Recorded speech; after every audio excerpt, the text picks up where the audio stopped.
चरक संहिता विमान स्थान रोग भिषक द्वितीय विमानम श्लोक 101 विकृतितश्च इति विकृतिरुच्यते विकारः तत्र विकारः हेतु दोष दुष्य प्रकृति देश काल बल विशेष लिंगतश्च परीक्षेत न हि अंतरेण हेत्वादीनां बलविशेषं व्याधि बल विशेषो उपलब्धि यस्य हि व्याधिर्दोष दुष्य प्रकृति देश काल बल साम्यं भवति महच्च हेतुलिंगबलं स व्याधिर्बलवान् भवति तद्विपर्य च अल्पबल मध्यबलस्तु दोषदुष्यादीनाम् अन्यतम सामान्य हेतुलिंग मध्यबलत्वच उपलभ्यते साम्यं भवति इति परस्पर तुल्यगुणता भवति महच्च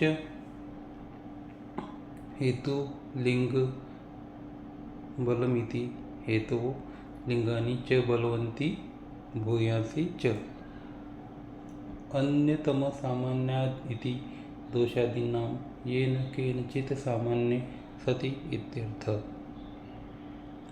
अब हम यहाँ पे विकृति की परीक्षा कैसे करनी है यह जानेंगे। बल की परीक्षा दो तरीके से होती है, एक दोष बल होता है और दूसरा होता है रोगी बल। तो यहाँ पे जो दोष बल है वह कैसे निकाला जाएगा वो यहाँ पे दिया गया हुआ है। The patient should also be examined in relation to vikruti pathological state. Vikruti means विकार, that is disorder. तो हम विकृति किसे कहेंगे? तो जो समस्या पेशेंट लेके आता है वह विकृति रहती है।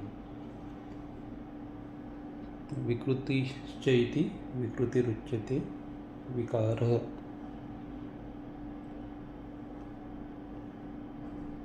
तत्र विकारम हेतु दोष दुष्य प्रकृति देश काल बल विशेष लिंगतश्च परीक्षेत न हि अंतरेण हेत्वादीनां बल विशेषं व्याधि बल विशेष उपलब्धि। Thus the examination of physician should examine the physician should examine the vikruti in the patient with reference to various factors, which is hetu causative factor, dosh morbid factor, dushya susceptible body tissue, prakriti body constitution, desh habitat, kala season and age, bala strength, लिंग sign and symptoms. तो हमें विकृति की परीक्षा कैसे करनी चाहिए, रोग की परीक्षा कैसे करनी चाहिए? तो सबसे पहले तो इसमें हमें जो हेतु रहते हैं वो जानना चाहिए। हेतु जो है वो वात वाले हैं, पित्त वाले हैं, कफ वाले हैं, या कोई हेतु जो है जेनेटिक है, कोई पास्ट जो कोई अगर डिसीज़ है उसके कारण तो हेतु नहीं हुआ है। ये सब हमें इसमें जानना है। दूसरा इसमें है दोष। दोष जैसा कि बताया गया वात पित्त कफ।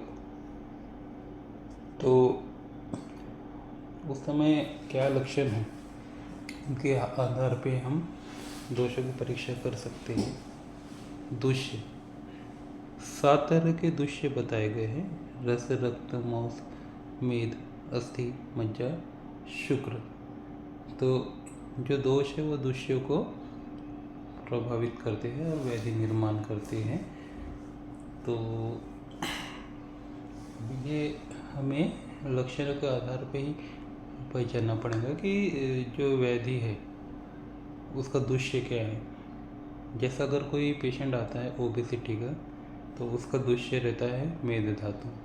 वही अगर कोई पेशेंट आता है ज्वर, तो उसका दोष मेनली रस धातु रहता है। रक्त पित्त का दुष्य जो है वो है रक्त धातु। अर्बुद ग्रंथि जो है ये मांस धातु का दुष्य है। और मज्जा धातु मोस्टली ग्रहणी विकार नेत्र धातु से संबंधित आता है। अस्थि जो है अधि अस्थि, अधिदंत, अस्थियों की विकृति, ये सब इसमें आते हैं। और शुक्र की जो विकृति रहती है उसमें शुक्र दोष से रिलेटेड जो भी प्रॉब्लम है वो इसमें आते हैं। तो इसमें उनके उपधातुओं का भी विचार करना है कि हर दुष्य के उपधातु कौन कौन से हैं, हर धातु की उपधातु कौन थे। जहाँ तक प्रकृति का सवाल है, प्रकृति तो जन्मता होती है और एक पेशेंट प्रेजेंट सामने जो है उसके हिसाब से उसका विनिश्चय प्रकृति परीक्षण करके करना पड़ता है।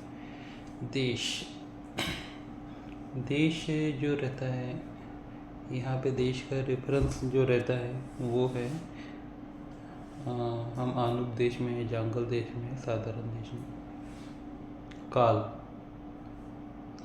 काल में ऋतु आता है, किस ऋतु में है, और 6 ऋतु बताए गए हैं। जैसा शिशिर होता है, वसंत रहता है, ग्रीष्म रहता है, वर्षा रहता है, शरद रहता है, हेमंत रहता है। कौन सा काल चालू है हमें देखना चाहिए।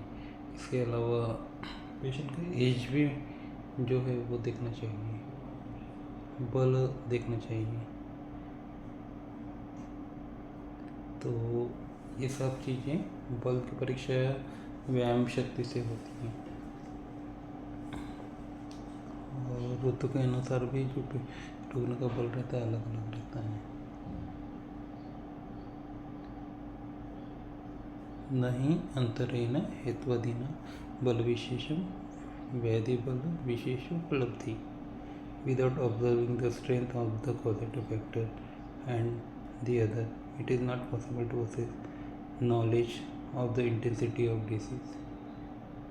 तो यहाँ पे हेतु जो है ये सबसे इम्पोर्टेंट चीज़ है व्याधि का बल जानने के लिए। अगर हेतु ज़्यादा रहेंगे तो जाहिर सी बात है कि जो व्याधि रहेगा बलवान ही रहेगा। यस्य हि व्याधिर दोष दुष्य प्रकृति देश काल बल साम्यं भवति महच्च हेतु लिंग बलम स व्याधिर बलवान भवति तद विपर्याच्च अल्प बलम। If the afflicted person has the dosha dusya prakriti desha kala and bala are similar to disease, then the disease and its symptoms are very strong in qualities and more in number, then the manifestation of disease is severe, otherwise it is mild। तो इसलिए हमें जानना चाहिए कि हेतु और लक्षण क्या है, उसी से हमें बहुत चीज़ें समझ में आ जाती हैं। मध्य बलस्तु दोष दुष्यादीनाम अन्यतम सामान्यात् हेतु लिंग मध्य बल च उपलभ्यते। If any of the doshas dusha etc and the causative factor and the symptoms of the disease resemble moderate nature, then the disease appearing it also moderate। साम्यं भवति इति परस्पर तुल्य गुणता भवति। साम्यं भवति means possessing similar in qualities mutually. जैसा कि अगर वसंत ऋतु है तो वसंत ऋतु में कफ दोष के प्राबल्य रहेंगे, तो कफ के जो भी गुण रहते हैं तो वो हमें वसंत ऋतु में ज़्यादा दिखेंगे। और वही अगर हेतु का अगर हम सेवन करते हैं, वही गुण के हेतु का सेवन करते हैं तो व्याधि जो है बलवान रहेगा। महच्च हेतु लिंगबलम इति हेतोः लिंगानि च बलवन्ति भूयसी च। महच्च हेतु लिंगबलम means the causative factor in the clinical picture possesses very strong nature। तो जैसा मैंने कहा है कि हेतु बलवान है किसी दोष के और लक्षण भी बलवान है, तो वो रोग जो रहेंगे वो बड़ा बनेगा। अन्यतम सामान्य अतिथि दोषादीनां येन केनचित् सामान्य सति इत्यर्थ। अन्यतम सामान्यत means that among dosha prakriti some of them are similar and some are dissimilar and thus the disease appears as a moderate। Generally जो क्रॉनिक डिसीज रहते हैं इसमें जो व्याधि का बल रहता है मध्य बल रहता है और उसमें इमरजेंसी नहीं आती है, इमरजेंसी कंडीशन नहीं रहती है, तो वो हम इजीली ट्रीट कर सकते हैं। क्योंकि जैसा मौसम बदलता है उस हिसाब से जो हेतु रहते हैं उनका भी जो बल रहता है वो कम ज़्यादा होता है, लक्षणों का बल भी कम ज़्यादा रहता है। तो ऐसे ऐसे पेशेंट हमारा कंटिन्यू रहता है। तो कहने का मतलब ये है कि इन सब में सबसे इम्पोर्टेंट है हेतु और लक्षण। और हेतु और लक्षण अगर हम एक बार आइडेंटिफाई कर लिए तो उन हेतु का जो है दोष कौनता है, दूष्य कौनता है हेतु लक्षणों का, वो प्रकृति के अनुरूप है कि नहीं है, देश के अनुरूप है कि नहीं है, काल के अनुरूप है कि नहीं है, रोगों का जो बल है उसके अनुरूप है कि नहीं, ये सब हमें समझ में आ जाएगा।